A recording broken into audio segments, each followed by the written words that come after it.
If you can identify yourself. Okay. Commander Ron Borza, Houston Police Department, Major Offenders Division.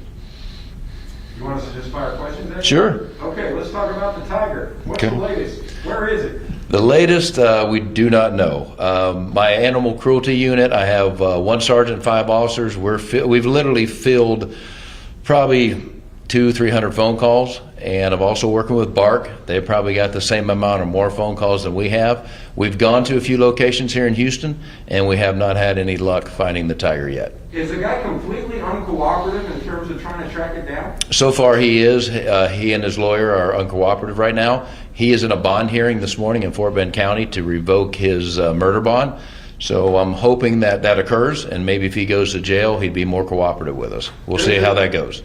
I'm sorry to interrupt, sir, but does the DA and do not police and multiple agencies not have some degree of leverage upon him to find the tiger, given all of his legal troubles? We were hoping that was happen, but it hasn't happened yet. But we're still going to work on that. Can I ask you just one thought? Because everybody is just going crazy with this tiger thing, you know that. Yes, sir. So what are the nature of the tips you're getting? Are you getting geographical locations? Are you getting, I just saw something crazy out here? What do the tips look like that come in?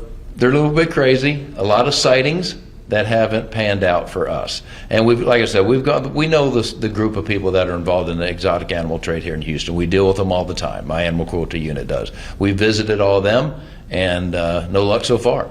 Do you have, and I swear I'll stop asking questions about the tiger, but do you have any inkling, I mean, being a veteran law enforcement member, you have any gut feeling of where this thing may be? I mean, is it out in the wild? Has it been ferried off to somewhere exotic? What are your thoughts? No, I believe since Monday that tiger's probably been passed around 6, 7, 8 times to different locations here in Houston. I don't think it's out of Houston yet.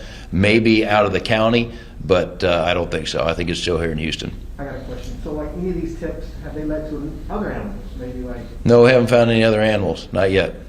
Do we know how, and forgive me, this is my last question, but do we know how this guy came to have this tiger? We do not. I believe he bought it from a female here in Houston that we've dealt with before with exotic animals, but I'm not sure. I don't know if he was just looking after the tiger or actually purchased it, because a lot of times when we're going after people dealing in exotic animals, they start passing the animal from house to house with people that are involved in this trade. Do people think maybe like this tiger's tamed or something and they can go up to it? Obviously not. I would have to say it is. I mean, most likely this tiger's been raised since it was a cub. The officer that dealt with it the other day on Ivy Wall, he could tell it was tame, and I think that's one of the reasons why he didn't shoot it at that time, because he certainly could have. I'm glad he didn't, but I'm pretty sure that tiger's going to be calm around other individuals. So the tiger's a tiger. Tiger's a tiger. And I imagine it's going through a lot of stress this week, too, with all the moving that I'm assuming it's going through, which isn't good. And Commander, where should people call for tips, either the major offenders or 911? What should they do? They can do either. They can call Crime Stoppers, major offenders, Bark. Bark's fielding a lot of phone calls, and or 911, either or. But we are reacting to every tip we get. We'd like to find this tiger and get him in good hands. Thank you, Commander. Thank you. Thank you, sir. Appreciate it, guys.